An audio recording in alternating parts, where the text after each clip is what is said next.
Graça e paz, irmãos. Vamos abrir as nossas Bíblias na primeira carta de Pedro, capítulo 4, versículo 7 ao versículo 11. Vamos abrir as nossas Bíblias aí nesse texto. E o texto nos diz o seguinte: Ora, o fim de todas as coisas está próximo.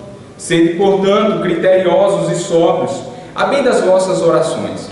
Acima de tudo, porém, tende amor intenso, um para com os outros, porque o amor cobre multidão de pecados.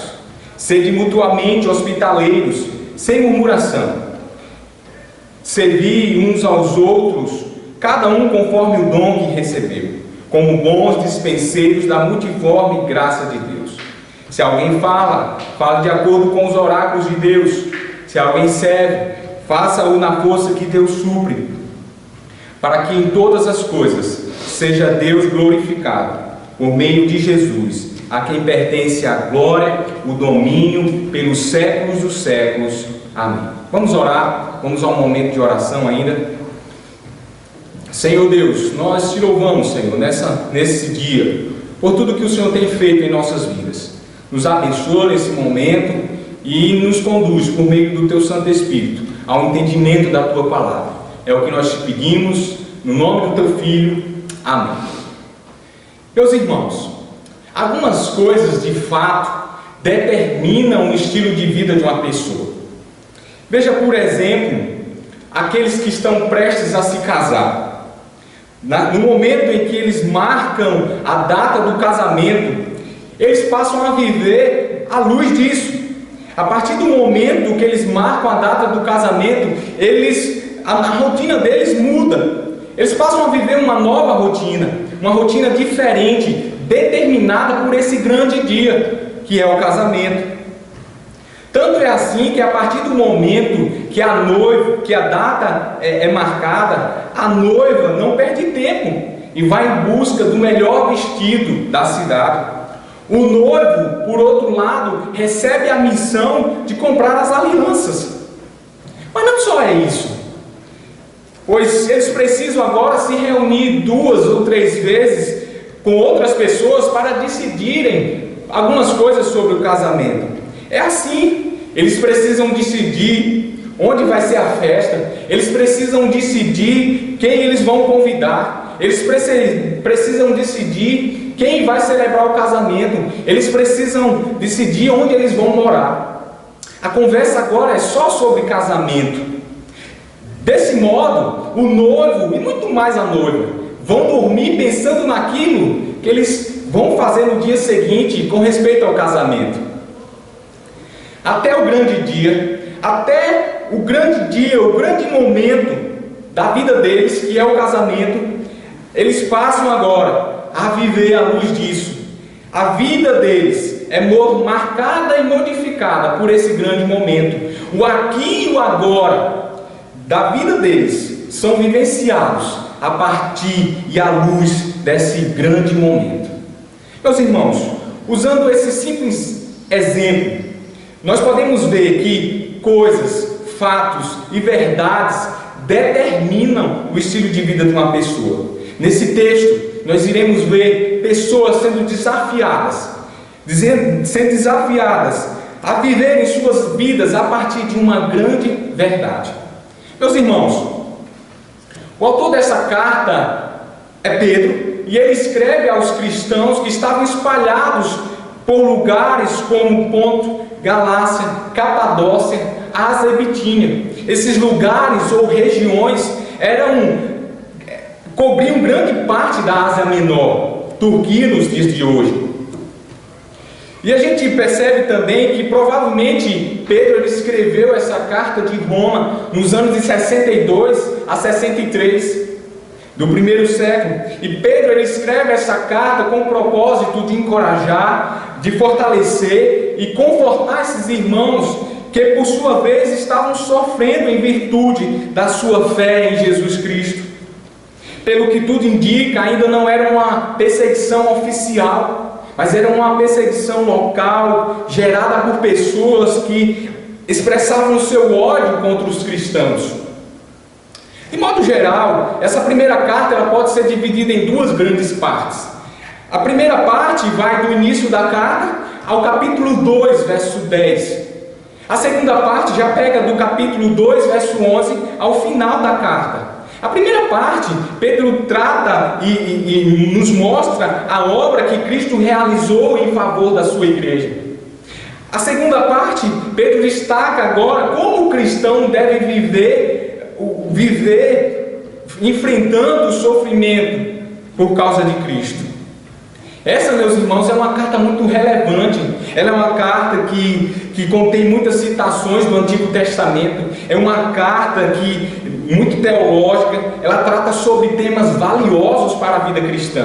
Eu destaco dois, como o tema do sofrimento, como sendo resultado da nossa confissão a respeito da pessoa de Cristo, e o tema da esperança escatológica, isto é, a esperança da volta de Cristo.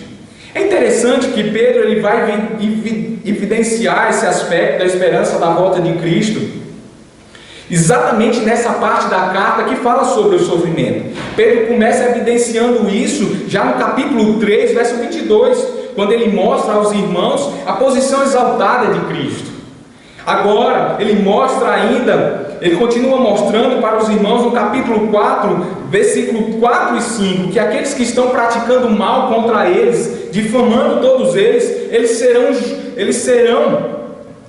terão que prestar contas àquele que é competente para julgar vivos e mortos.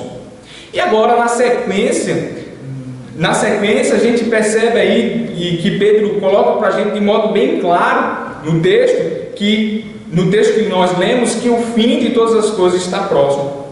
Esse fim de todas as coisas, de modo geral, meus irmãos, diz respeito à volta de Cristo, diz respeito ao fim desse mundo como nós o conhecemos, diz respeito ao juízo final, diz respeito ao fim do sofrimento dos cristãos. Anteriormente, Pedro, no capítulo 4, versículo 2, tinha orientado esses irmãos a viverem segundo a vontade de Deus. Agora, diante dessa verdade de que o fim de todas as coisas está próximo, diante dessa verdade, eles são ainda mais desafiados a viverem dessa forma, segundo a vontade de Deus. Nesse sentido, nós poderíamos dizer que essa verdade ela é tanto desafiadora quanto encorajadora. Pois, através dela, todos estavam sendo desafiados a buscarem uma vida segundo a vontade de Deus. Através dela, todos estavam sendo encorajados a enfrentarem o sofrimento com esperança, olhando para o fim. Pedro sabia a importância dessa verdade, tanto que ele agora, no texto que nós lemos, a gente vai ver que ele vai destacar essa verdade, de que o fim de todas as coisas está próximo. E à luz dessa verdade, ele passa então a exortar os irmãos do seu tempo. E Pedro os exorta quanto ao proceder que cada um deveria ter, vivendo na perspectiva do fim. Por isso, isso também se aplica para nós. Por isso, eu quero colocar o seguinte tema para a nossa meditação nesse momento: vivendo na perspectiva do fim. E a pergunta que nós fazemos é a seguinte: que conduta um cristão deve ter vivendo na perspectiva do fim? Vivendo na perspectiva do fim, em primeiro lugar, o cristão deve desenvolver uma vida saudável de oração. Parte B do versículo 7. Então, depois que Pedro coloca que o fim de todas as coisas está próximo, Pedro exorta esses irmãos agora na parte B do verso 7, dizendo: sede, portanto, criteriosos e sóbrios a bem das vossas orações. Pedro orienta aqui esses irmãos a uma vida de oração, e eles deveriam fazer isso com critério e sobriedade. A gente vê que Pedro exorta eles a serem criteriosos e também a serem sóbrios. E ser criterioso é alguém que tem a mente sã, é uma pessoa prudente, é uma pessoa que não se deixa levar pelas coisas desse mundo, por qualquer coisa.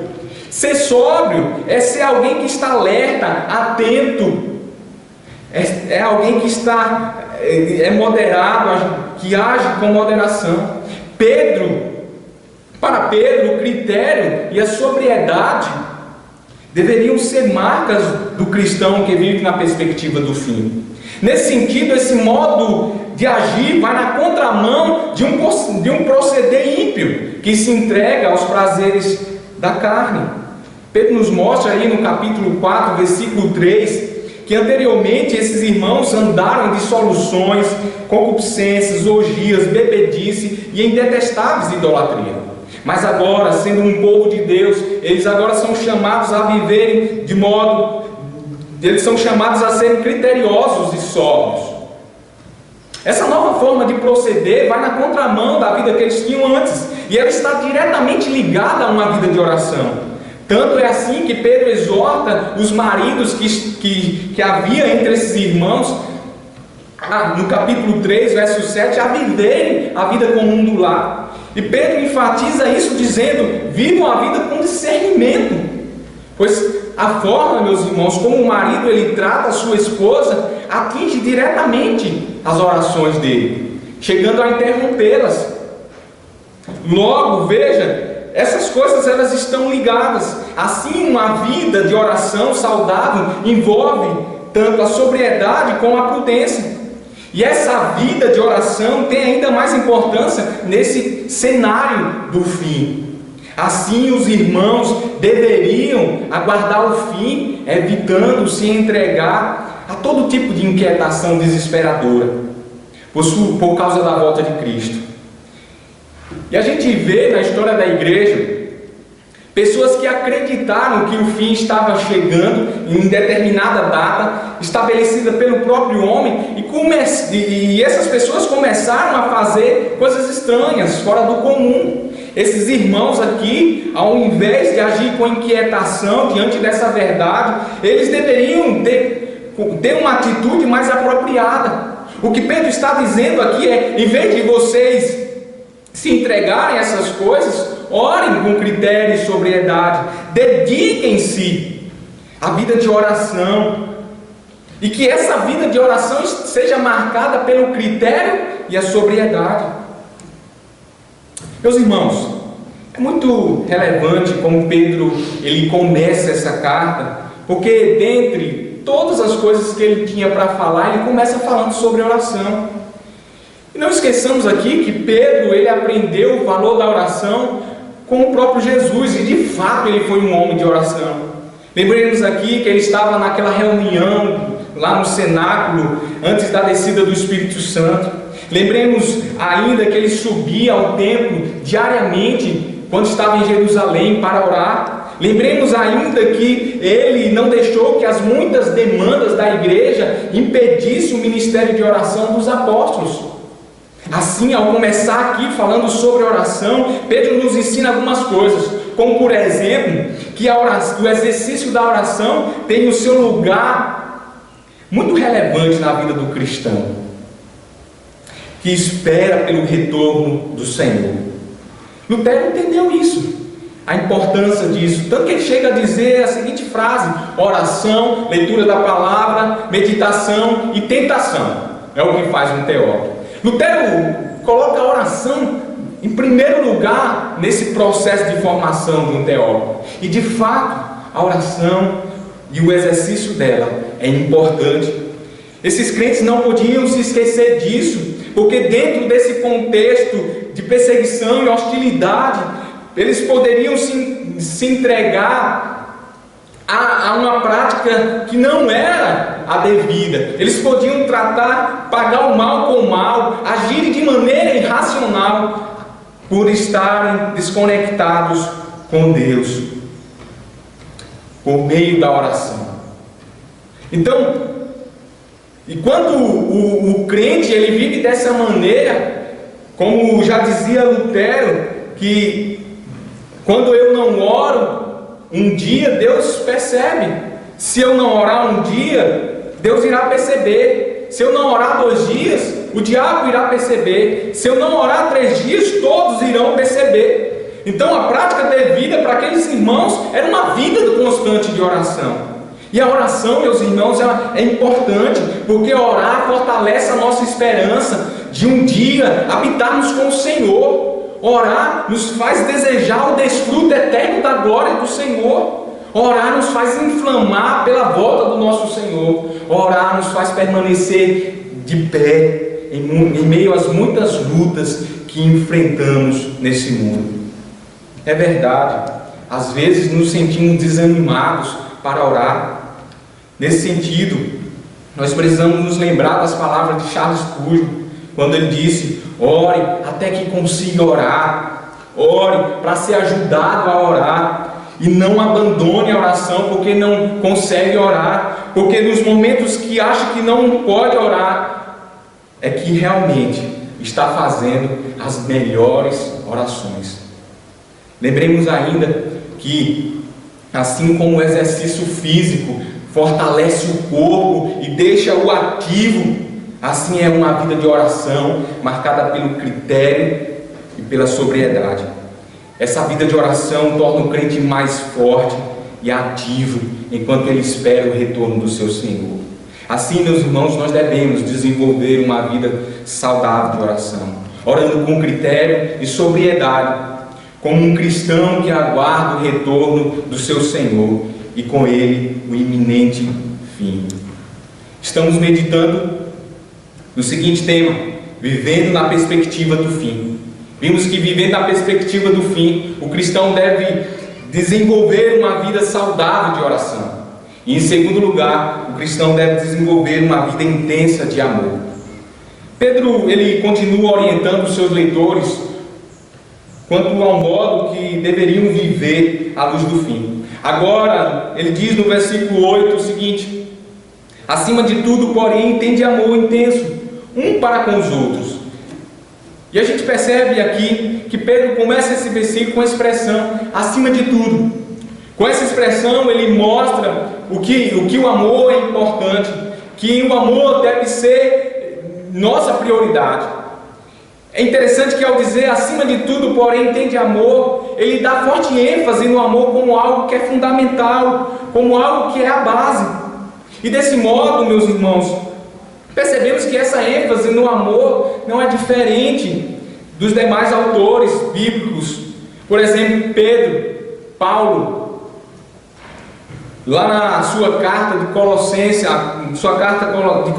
capítulo 3, verso 14, ele diz: acima de tudo, isto, porém, esteja o amor, que é o vínculo da perfeição. Em seguida, nessa frase, meus irmãos, aqui no nosso texto, Pedro usa agora essa expressão tende, que na língua grega é uma expressão que indica uma ação contínua e também indica uma ação que ocorre ao mesmo tempo da exortação anterior. Ou seja, ao mesmo tempo que esses irmãos deveriam ser criteriosos e sóbrios, sabendo das suas orações, eles deveriam exercer amor um para com os outros. Nesse sentido, Pedro aqui ele orienta os irmãos a terem amor, e não qualquer amor. Eles deveriam ter um amor intenso. Essa palavra aqui, intenso, pode ser traduzida por contínuo ou insistente, trazendo a ideia de um atleta que se esforça para continuar correndo até o fim. Assim, a ação de amar deveria ser realizada e cultivada todos os dias, continuamente pelos crentes. Logo, aquilo que Agostinho falou, que a verdadeira medida do amor é não ter medida, faz sentido quando nós entendemos que o amor é algo que nós devemos revelar todos os dias, continuamente. Nessa situação, meus irmãos, aqui dos leitores, onde eles estavam sendo perseguidos, maltratados, humilhados na sociedade, esse amor contínuo entre eles era fundamental, tanto para mantê-los unidos, como para compensar a inimizade que eram tratados pelos de fora. É importante dizermos que o amor que Pedro está orientando esses irmãos aqui a dele não se tratava apenas de um amor, um sentimento caloroso ou uma emoção momentânea, mas se tratava de uma atitude. No versículo 9, Pedro vai nos mostrar a revelação. Ele vai nos mostrar esse amor sendo revelado por meio de uma atitude. Veja o que Pedro diz aí no versículo 9. Pedro diz: sedes mutuamente hospitaleiros, sem murmuração. Essa era a postura que revelava amor ali nessa sociedade. E Pedro destaca essa atitude. E essa atitude, ela era uma demonstração real do amor. Era uma atitude importante nesse momento de hostilidade. Todos deveriam fazer isso mutuamente. E quando Pedro coloca aí que deveriam ser feitos sem murmuração, Pedro está orientando esses irmãos a não serem simplesmente hospitaleiros, mas eles precisavam ser hospitaleiros que não se entregam à murmuração, pois assim eles estariam vivendo o amor e revelando esse amor por meio dessa prática. Veja, meus irmãos, o amor deveria ser algo importante, deveria ser algo constante, deveria ser algo prático. E por que deveria ser tudo isso? Então Pedro nos diz no final do verso 8: porque o amor cobre multidão de pecados. Veja, ele não diz um pecado, ele não diz 3 pecados, ele não diz 10 pecados, ele diz uma multidão de pecados. E aqui Pedro está citando Provérbios 10, 12, que diz: o ódio cita contendas, mas o amor cobre todas as transgressões. Pedro cita essa parte final aí desse texto, que o amor cobre muitos pecados. E a ideia aqui é que o amor, ele tem essa ação para com o pecado, ele cobre as nossas transgressões, ele cobre os pecados, diferente daquilo que o ódio faz. O ódio só cita contendas, ou como alguns falam, ele só coloca lenha mais na fogueira, deixando a situação ainda mais complicada. Enquanto que o amor cobre as transgressões, cobre os pecados. Entretanto, meus irmãos, a ideia aqui de cobrir não é que o pecado varre para debaixo do tapete os pecados sem considerar a gravidade do mesmo. Não é essa a ideia. Mas a ideia aqui de cobrir, ela está relacionada a perdão. Ela está relacionada ao perdão, a eu tratar o meu irmão apesar daquilo que ele fez, apesar daquilo que ele disse. Gênesis capítulo 9, versículo 18 a 27 nos apresenta um princípio dessa verdade. Lá a Bíblia nos diz que Noé embebedou-se e se descobriu de modo vergonhoso. Seu filho Cã, de um lado, viu a vergonha do seu pai e espalhou para todos, para toda a família. Por outro lado, numa ação interna de preocupação, os outros 2 filhos de Noé foram ao encontro dele e cobriram o pai. Desse modo a gente vê na ação desses 2 filhos de Noé a manifestação de um amor que se revela ao próximo, apesar daquilo que ele fez. É desse amor aqui que Pedro está falando. É esse amor que esses irmãos foram desafiados a viver. É esse amor que nós somos desafiados a viver. Um amor que se revela ao próximo, apesar daquilo que ele disse ou fez. Foi isso que Deus fez conosco. Ele nos amou apesar de sermos seus inimigos. Ele nos amou apesar de sermos miseráveis pecadores. Ele nos amou apesar de não glorificá-lo como Deus. E por fim Ele nos deu o seu Filho, pelo qual nós encontramos perdão para nossas almas. Nesse sentido, Deus requer de nós, meus irmãos, o mesmo espírito, a mesma atitude para com os nossos irmãos, uma atitude de perdão.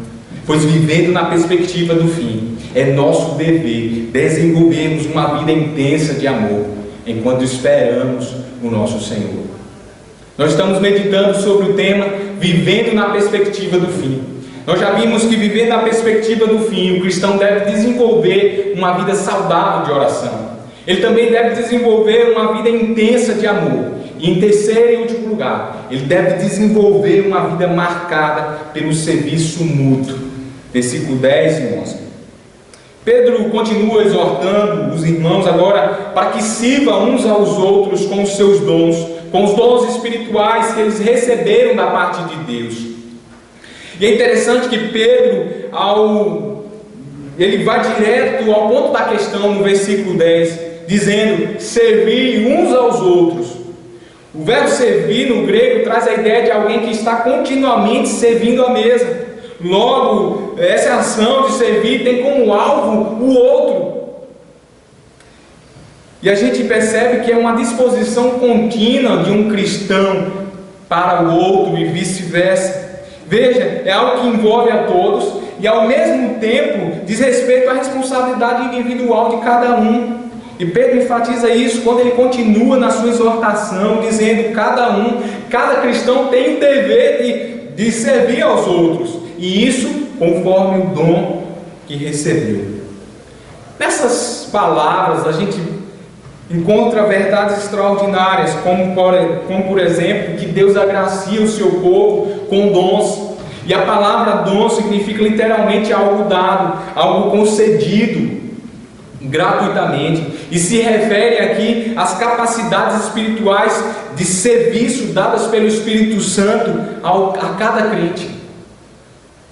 A gente vê, por outro lado, que os dons devem ser usados para o benefício do mútuo dentro da comunidade de Deus, e também que os dons não devem ser negligenciados.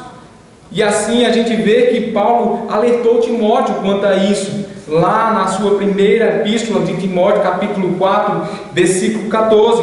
Ele diz: não te faças negligentes para com o dom que há em ti, o dom com o qual foi concedido.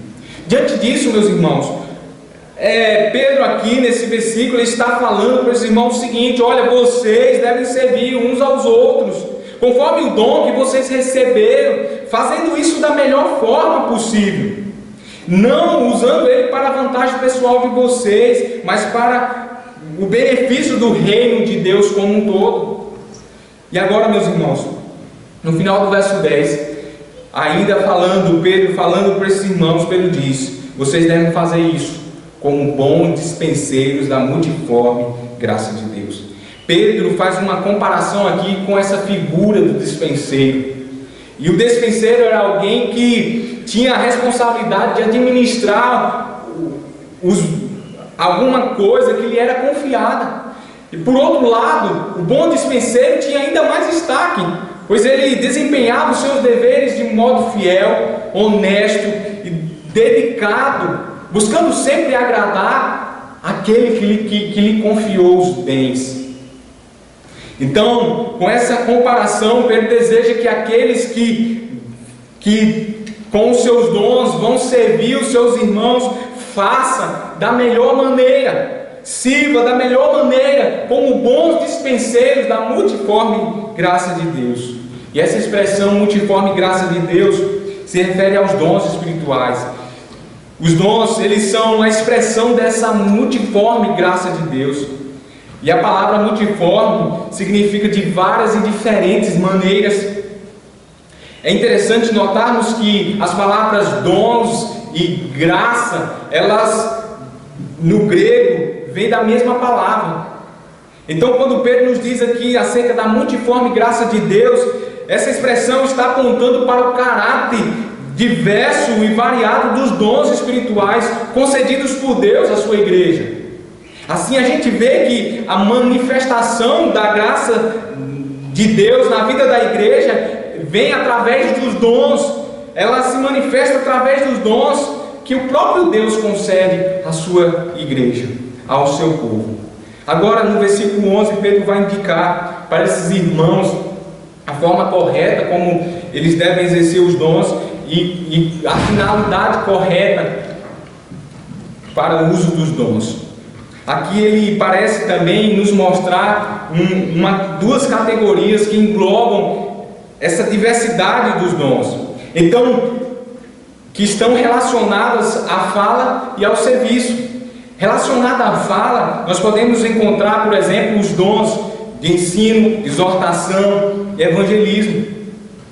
Por outro lado, por sua vez ligado ao serviço, nós podemos encontrar os dons de contribuir, exercer misericórdia e presidir outros. Então, Pedro começa no versículo 11 aqui orientando esses irmãos da seguinte maneira: se alguém fala, fale de acordo com os oráculos de Deus. E essa expressão aqui, oráculos, refere-se de modo bem geral às palavras de Deus, às Escrituras. Assim, aquele que fala deve falar de acordo com a santa palavra de Deus, deve exercer o seu dom segundo a vontade de Deus que está revelada nas Escrituras. Agora, com relação ao dom de servir, o dom de servir, a orientação de Pedro é: se alguém serve, faça-o na força que Deus supre. Com isso, Pedro está dizendo: olha, o dom de servir não deve ser realizado com base na força de vocês, mas deve ser realizado na força que o próprio Deus concede a vocês. Pois o Deus que dá o dom é também o Deus que dá a força para que o mesmo seja realizado. Aqui, meus irmãos, nós encontramos recomendações para o povo de Deus, para que o povo de Deus exerça os dons da melhor forma possível. Mas com qual finalidade? Para que tudo isso? E agora, no final do verso 11, Pedro nos mostra: para que em todas as coisas seja Deus glorificado. O alvo com todas as coisas é a glória de Deus. O alvo com todo o serviço dentro da comunidade é a glória de Deus. Logo, nós devemos entender que aquilo que nós fazemos no meio do povo de Deus deve nos levar unicamente a glorificar a Deus, a dar glória ao Senhor. E que privilégio é o nosso de podermos glorificar a Deus por meio dos nossos dons, dos dons que o Senhor nos deu. E nós fazemos isso, meus irmãos, unicamente por meio de Jesus Cristo, pois foi somente por causa dele, foi somente por causa do seu grande sacrifício naquela cruz, que Deus nos salvou e nos concedeu, por meio dele, esses dons. Assim, Pedro não podia terminar de outra maneira. Pedro, ele termina com uma doxologia, e ele termina dando louvor a Jesus Cristo, dizendo que Ele é aquele a quem pertence a glória e o domínio pelos séculos dos séculos. Amém. Diante disso, irmãos, nós devemos glorificar a Deus por meio dos dons, por meio de Jesus Cristo, através dos dons, estando dispostos e prontos a comunicar esses dons aos nossos irmãos, e isso da maneira correta, para o benefício de todo o corpo do Senhor, vivendo na perspectiva do fim, enquanto esperamos o retorno do nosso Senhor. Meus irmãos, diante desse texto, a gente percebe que Pedro desafiou aqueles dos seus dias, e aqui ele colocou desafios para aqueles irmãos. Diante desse texto, que desafios o Senhor coloca aqui para nós hoje? E aqui o Senhor coloca para nós hoje o desafio de desenvolvermos uma vida constante de oração, orando com critério e sobriedade, praticando a oração constantemente.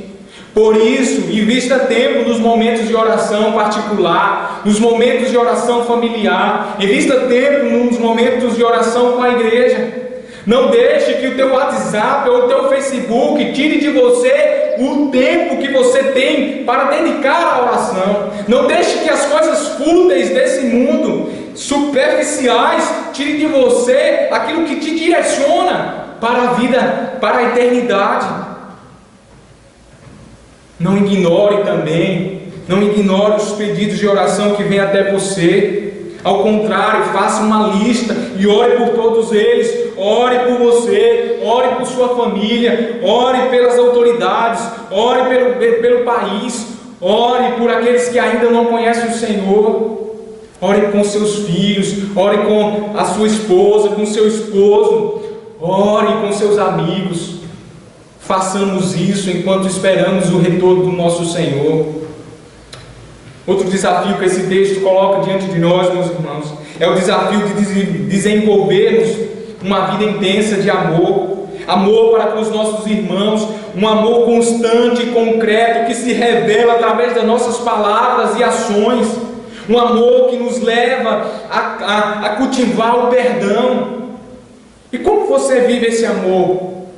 Você vive esse amor quando você perdoa aquele que te magoou, quando você perdoa aquele que te ofendeu, quando você perdoa aquele que te humilhou, quando você entende que é mais importante ajudar o irmão do que simplesmente julgá-lo ou simplesmente expor desnecessariamente as suas fraquezas. Você vive esse amor quando você tem uma atitude ativa e permanente em buscar o bem do próximo continuamente, mesmo que seja necessário o sacrifício diário dos seus próprios desejos.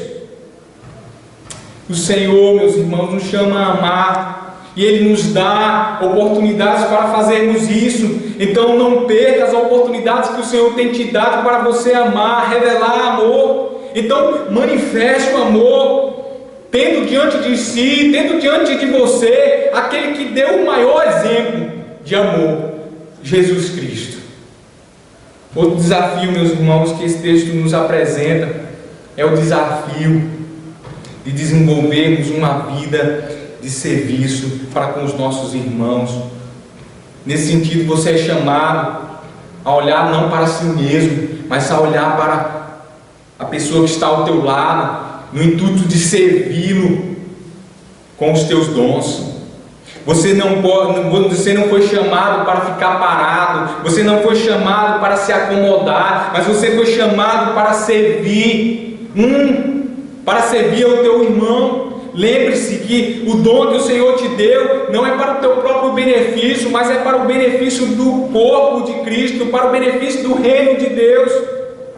Então, ministre o teu dom, não seja negligente para com ele, antes ministre ele segundo a vontade de Deus, na força que ele te concedeu por meio do Espírito Santo, fazendo isso para a glória dele, para a glória do nome dele. Que possamos ser bons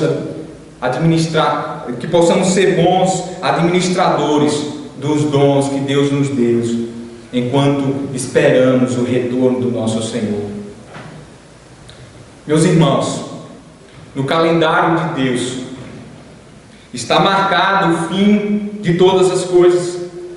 Então lembre-se de que esse fim não deve trazer medo, insegurança ou desespero, mas deve trazer esperança. Pedro desafiou aqueles do seu dia, do seu tempo. E hoje, esse texto também nos desafia a vivermos à luz do fim de todas as coisas, buscando uma vida de oração, amor e serviço. Que essa verdade, irmãos, ela possa determinar e modificar o estilo de vida que temos hoje. Em nome de Jesus. Amém.